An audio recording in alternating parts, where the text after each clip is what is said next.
Hello, my dear friends.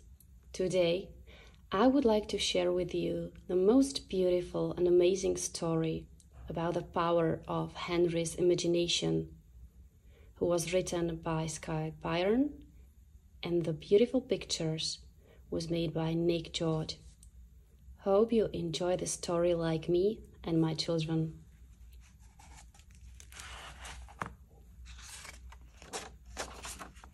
The Power of Henry's Imagination by Skye Byrne and Nick George.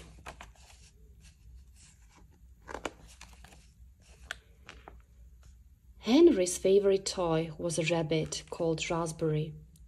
Raspberry was white with floppy silver ears and a red nose that looked just like a raspberry.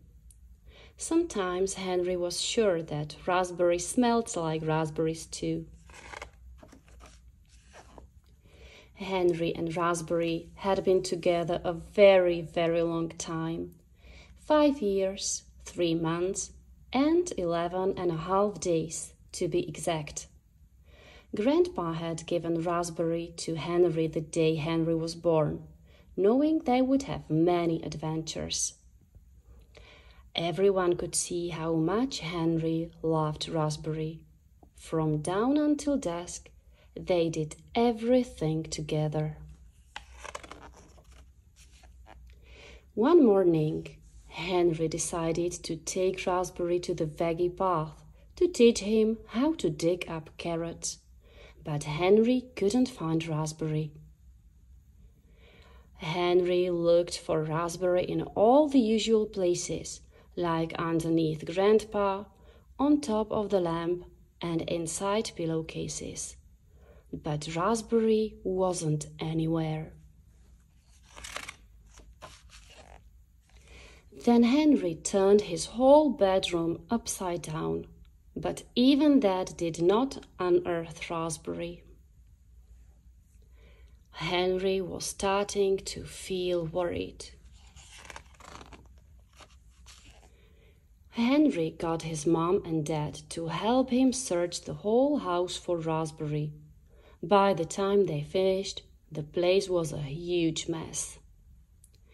And they still hadn't found Raspberry. With tears sliding down his cheeks, Henry went to Grandpa, who was sitting in his favorite armchair, reading one of his favorite books. "Grandpa, can you please help me find Raspberry? I've looked everywhere." Grandpa put down his book, pushed his glasses down his nose, and leaned forward. "Henry," Grandpa said in his warm, knowledgeable voice, "if you've looked everywhere, then there is only one thing left to do. You must imagine that you have Raspberry back." "Imagine I have Raspberry back?" Henry repeated, wiping away a tear with the back of his hand. "Yes, Henry, it's very simple. You just have to imagine that Raspberry is with you in this moment."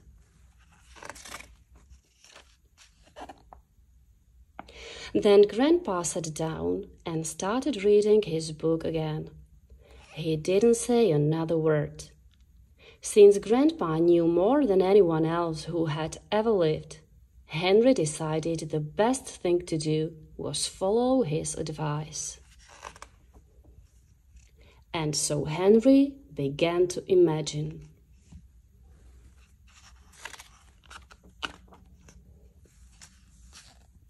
When Mom called him for lunch, Henry imagined that he and Raspberry were explorers climbing a mountain. They got caught in a terrible storm and found shelter in a cave. Raspberry had to cook a can of beans for them to eat. When Dad sent him outside to play, Henry imagined that he and Raspberry were pirates on a ship full of rare treasures, steering their cargo through the crocodile-filled sea.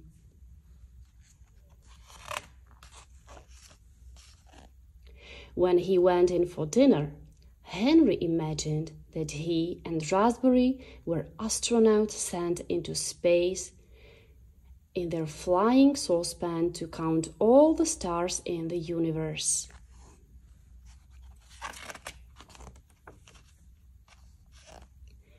When he went to get ready for bed that night, Henry imagined that he and Raspberry were dragon catchers walking silently through the forest as they searched for the mysterious purple dragon. Henry had so much fun imagining his many adventures with Raspberry that he completely forgot Raspberry was lost in the real world. In fact, when Henry went to bed that night, he fell asleep as quickly as he did when Raspberry was in his arms.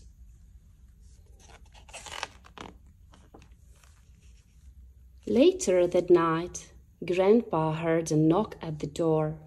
It was Malcolm, the mailman, and he was holding Raspberry. "I found him lying on the path," said Malcolm. "I would have missed him if it weren't for his silver ears shining in the moonlight." "Well, well, well, imagine that," Grandpa said with a wink.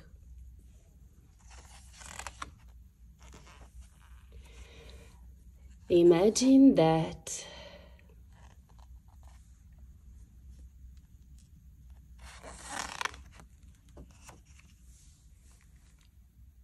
And that was a beautiful story about Henry's imagination. Try it too. You will see the miracles. Have a nice day, my friends. See you.